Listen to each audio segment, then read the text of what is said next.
In Chico, Texas, Quinn Ewers had the most fascinating room to wait to be drafted in that I've ever seen. We're trying to decide if that's a T-Rex in the right corner. Like, what is going on here? Well, it makes me miss my buddy Jeff Saturday, but also it's too many. That's too many. Like, I feel like someone should come down there and rest. I understand it's legal to hunt, but that's just too many dead animals. I feel like something's wrong. You're killing all animals. Are there any left in Texas? Or are they all on the wall in Quinn Ewers' house? As the night went on, I felt like there were more and more, right, Peter? Just adding them. Just carcass after carcass after carcass. So much carcass. Jeff Saturday was watching on TV going, oh, I got to get over there. Quinn, hit me up, man. All right. Anyway, we continue. Let's play a game of fill in the blank. All right, Schrager. Yeah. The biggest off-season winner. Now, the off-season is basically over now. There'll be a few little moves here and there, but it's basically over. So who is the biggest winner of the whole off-season? Caleb Williams is your biggest winner of the entire offseason. He gets maybe the brightest offensive mind in all of football in Ben Johnson as his head coach.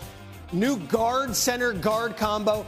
And then in the draft, they go get Loveland, who could separate like he's a wide receiver. Dominique, the biggest loser of this offseason in your mind is who? Yeah, I'd say Kirk Cousins, because particularly coming out of the draft, we were expecting there to be one team at least that was in desperate need of a quarterback, and Kirk would be able to control his destiny, but it doesn't seem to be the case, and he's going to continue to wait until there's an injury or something like that. But then I looked at his contract number. He's got 2 years and $100 million still on his contract, so maybe he's the biggest winner. Man got $100 million and he don't got to work. Congratulations, Kirk Cousins. You just went from loser to winner in my book. Fair enough. Okay. And then Tim Hasselbeck. I'm going to ask you to fill in a blank for me here. The Steelers gambling, it seems, everything on Aaron Rodgers is what?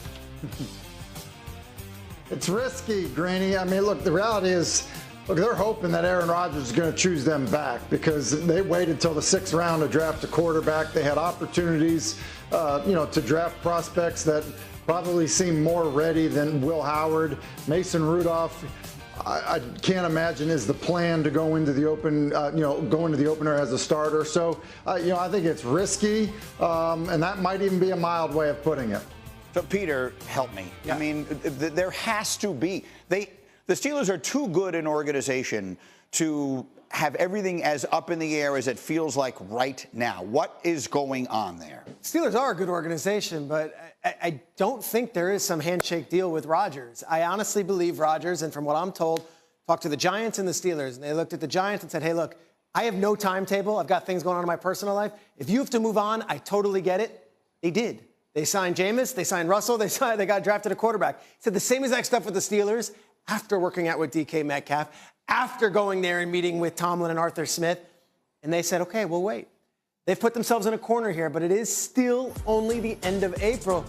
And as I look at Rodgers throwing to Metcalf, I can't think that was all for naught. I can't think that was just, hey, of all the players, let me just throw to Metcalf this weekend in L.A. Right. They don't know if he's coming back yet. This might end up being like Ed Werder down in Hattiesburg waiting on Favre's ranch. I remember that. Yeah. I was there for all of it. Yeah. But I do believe they're holding out hope. And the exit strategy, you mentioned, and Dominique did it well, like Kirk Cousins, I'm sure there could be a deal to be had with Kirk Cousins if it ends up going that way. Let's go back to Rodgers, though, Tim. Of all the things I saw in our notes last night, what you said about him I thought was my single favorite thing. Look, the reality is, and Pete referenced Favre. Look, when Favre would throw in the offseason at 40 years old, you knew he was playing.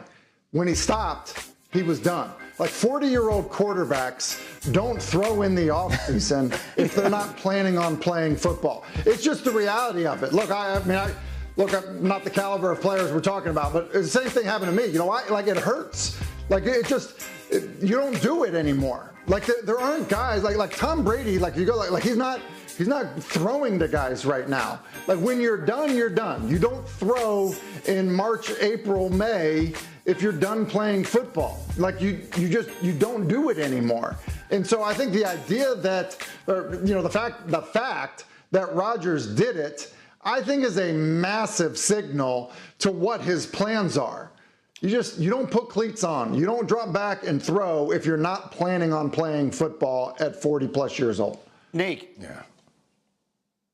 Yeah, I think we're so focused on will he or won't he, we haven't really talked much about how good will he be when he comes back. So it's funny to think of this as like the end-all be-all, and this is going to solve all the problems for the Steelers. We're assuming that he's going to come back and be some version of his all-pro self. That's not what we saw most recently from Aaron Rodgers. So they're still in a bad spot, even if they get Aaron Rodgers back. There's no guarantee that this team is going to be much better than they were last year.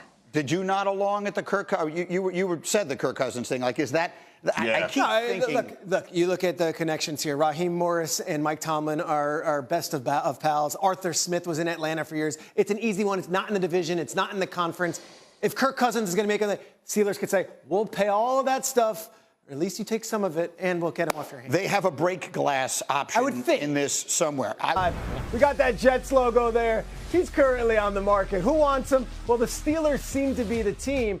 Yet, is he actually going to play? Because you saw him on McAfee. He said, I've got some personal things to deal with. Yep. I'll tell you this. He told the Giants and the Steelers straight up, I have no timetable. If you want to move on, you can move on. The Giants, they opted to pivot. They went with Russell Wilson and of course, Jameis Winston, and now a rookie. Steelers, Will Howard's the only new quarterback they added. He's a 6th-round pick. 2, we got the schedule release, May 14th. It's a couple Wednesdays from now. And I want to see who the Eagles open up with. This, to me, is an interesting one. The NFL usually will pit the teams that they think are going to be relevant at the end of the season. The Eagles' schedule, some of the teams that they could play at home, well, the Rams, the Lions, the Bears, and how about the Raiders? Some interesting teams that they could possibly do, and of course the entire NFC East is a possibility. Who deserves that prime billing of that Thursday night game? My third one's an interesting one.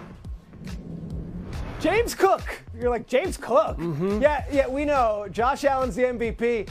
A lot of running backs got paid this offseason, including Saquon getting a renegotiated deal that will make him the highest paid running back in the league. James Cook was unbelievable last year. He's entering the final year of his contract. His agent and him have publicly said they want more than $15 million. The Bills have scoffed at that number. James Cook is an amazing player. Awesome, and was huge in that AFC Championship game. They need him. Let's see what they can do. The last one is this. I go Shador, but it's really the Browns quarterback room.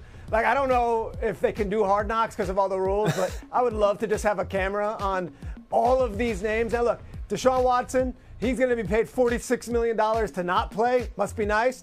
Then you got Kenny Pickett, Joe Flacco, Dylan Gabriel, who was drafted before Shador in the 3rd round, and then Shador Sanders.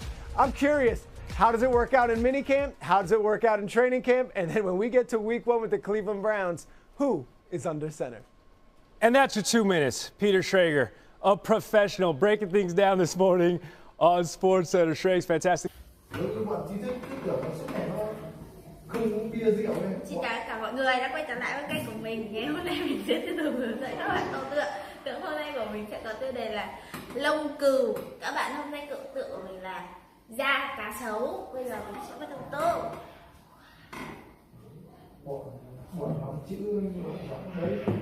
Ông bà thấy không đưa tiền mẹ? Dạ.